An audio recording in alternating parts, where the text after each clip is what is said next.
Visit our country and of course have a meeting with you and discuss with you our story with Mr. President and for that.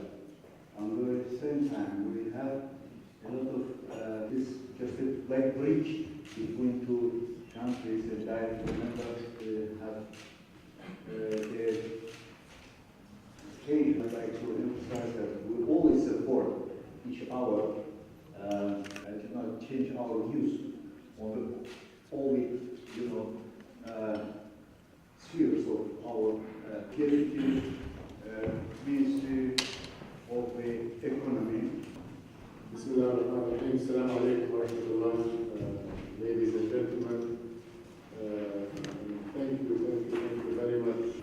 President of the nation is an extreme honor, and I think it speaks for the value he places Saudi Arabia, and the last one was in 2015, where the relationship in petrochemistry and environmental. Well, thank you very much. Before I talk about oil, let me just express my gratitude for the opportunity to visit, and I want to thank my friend and brother, His Excellency Minister Natiq Alayev, for extending this very cordial invitation. I feel I am in my own country. The hospitality is extreme, and the warmth of the people of Azerbaijan towards my delegation and myself and the people of Saudi Arabia is second to none. I also want to mention that His Majesty, Custodian of the Two Holy Mosques, has asked me to convey the highest warm regards to His Excellency President Ilham Aliyev, the leadership of Azerbaijan and the people of Azerbaijan. Our two governments, our two people are completely aligned, and we feel like we are in agreement on every big issue that is of concern to the two nations, to our two regions, the Middle East and the Caspian region, and our positions are always one and the same, and that is well valued and well appreciated.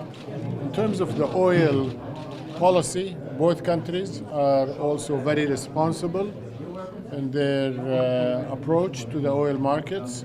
We realize that the markets can only prosper if the interests of producers and consumers are protected, and if supply and demand are balanced and we don't have shortages or excessive supply, which in the past has caused extreme volatility that bring prices too low for investment, and then prices go too high and it shocks the demand, and then the cycle, which is a vicious cycle, repeats itself, hurting both producers and consumers.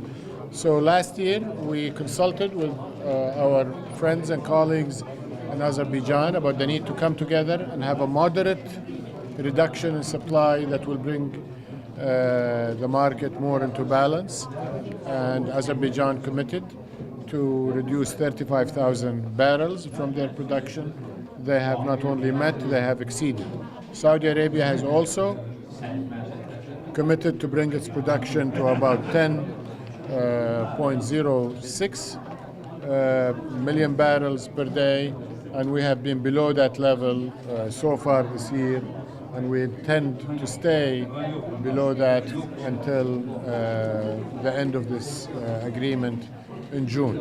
We consulted today between the two ministers and our delegation about what to do next, and as I mentioned before, we're totally aligned. We think we need to bring global inventories to where the 5-year average should be. And we will make that decision. His Excellency has agreed to join us in Vienna on May 24, 25. Between now and then, I will be discussing with him what are the options on the table, and we will listen to the views of Azerbaijan. Azerbaijan is a leading oil province. They are the first one to produce oil before Saudi Arabia ever produced, and therefore their understanding and how they see things is important to us. At the same time, they've been kind enough to say that given our leading role in OPEC, they would also be, given our views, significant weight in their decision. So I am optimistic about the oil markets. We think they will balance this year, and if they don't balance within the remaining period before the deal expires, all of us will be pragmatic enough to do the right thing, which is to bring these markets into balance. The lowest threshold of the oil price, the lowest threshold of the oil price. Can I give this question? The lowest threshold of the oil price makes it necessary to develop the non-oil sector. In that regard, how would you characterize the economic reforms that it has carried out in general promotion of the non-oil sector? Yeah. This is extremely important for all resource-rich countries. Saudi Arabia and Azerbaijan have many things in common, including our heritage and our culture and our values, but we're also resource dependent. Both countries depend on hydrocarbons for their exports and foreign currency dependence, and therefore it's important to diversify and not to move away from oil, but to build other sectors that will allow non-oil exports. And Saudi Arabia has Vision 2030, which is very much about diversification and building non-oil industries and economic sectors. And I have been exposed today in our discussions with His Excellency Minister Natak Alayef and the Deputy Minister of Economy about the ambitious plans to diversify. We think they are needed and they are timely, and we will be sharing our experience in implementing Vision 2030 with the Azeri plans and the Azeri experience so far in building these non-oil sectors. And both countries will benefit from this exchange of views, not only on planning, but on implementation of these very ambitious plans. And we hope that Saudi Arabia will help Azerbaijan by investing here. We will encourage both our sovereign wealth fund, our big enterprises like SABIC and Ma'aden to come and invest in Azerbaijan, as well as the private sector. We have many companies and individuals and funds in Saudi Arabia that are looking for safe and high growth economies to invest in, and I certainly see Azerbaijan in that category.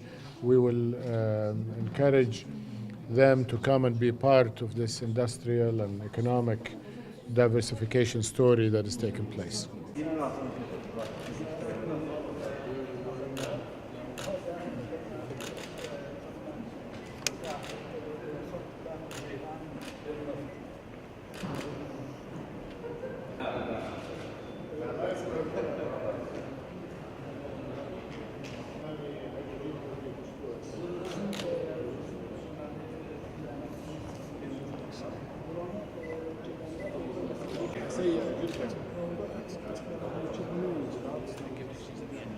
قالوا له هذا هو ريحة البترول اللي بدأنا ننتجه في بلدنا نور فيها رموني من حتى اتبخر فيه.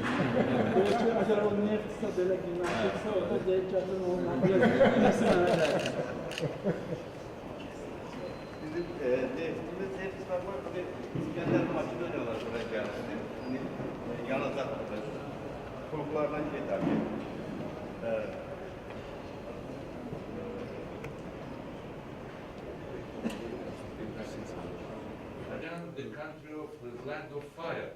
So you are in the city of wind, the capital of land of fire.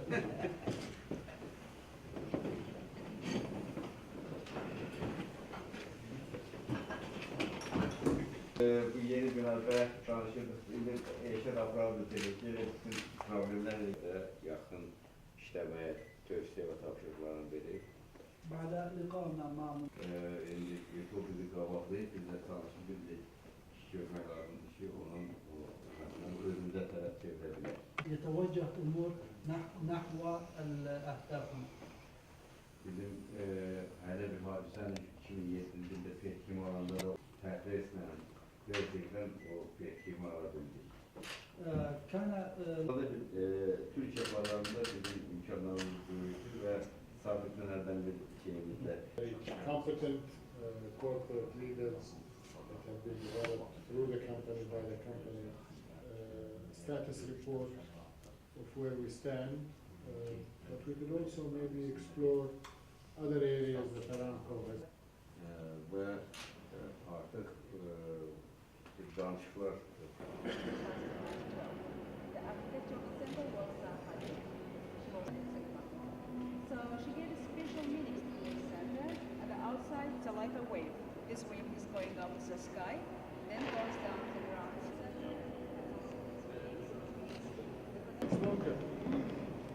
It's very complex. Yes, it's a great complex. It's a very huge, and the whole the capacity of this. You have two lines. The first line above is line connected, and the second line is above animation. So it will go bigger. That's why Federali was sent to Nachtschwan to work there. He worked at the Tunnel Affairs of Nachtschwan. So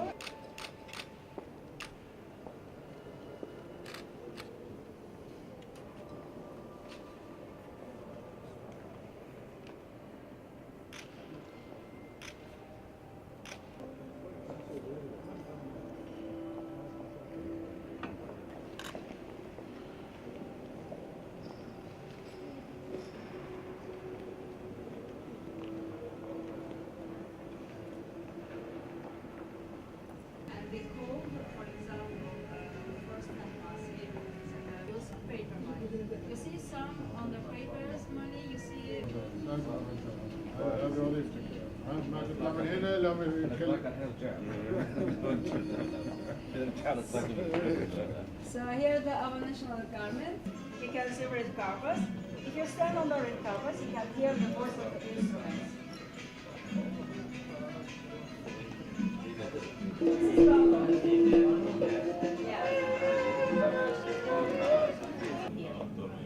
This is an old one. It's from It's better as Erika.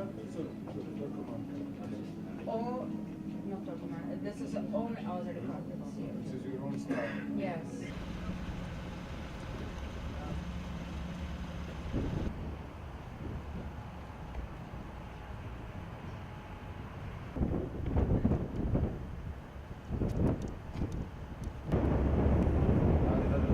اقول لك صلى ركعتين هذه اول كهوي المال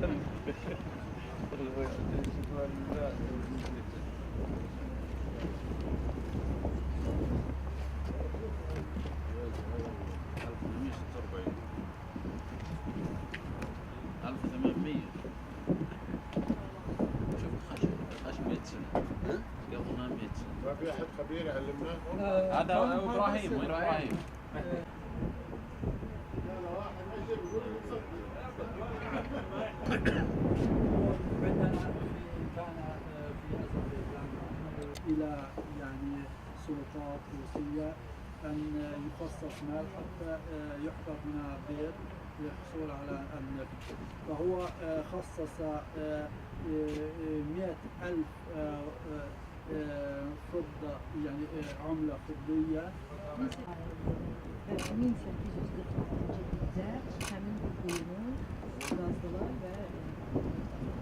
في 46 خشبي تم إعادة ترميمه، ولكن هذا الجزء حديدي كمان من 1744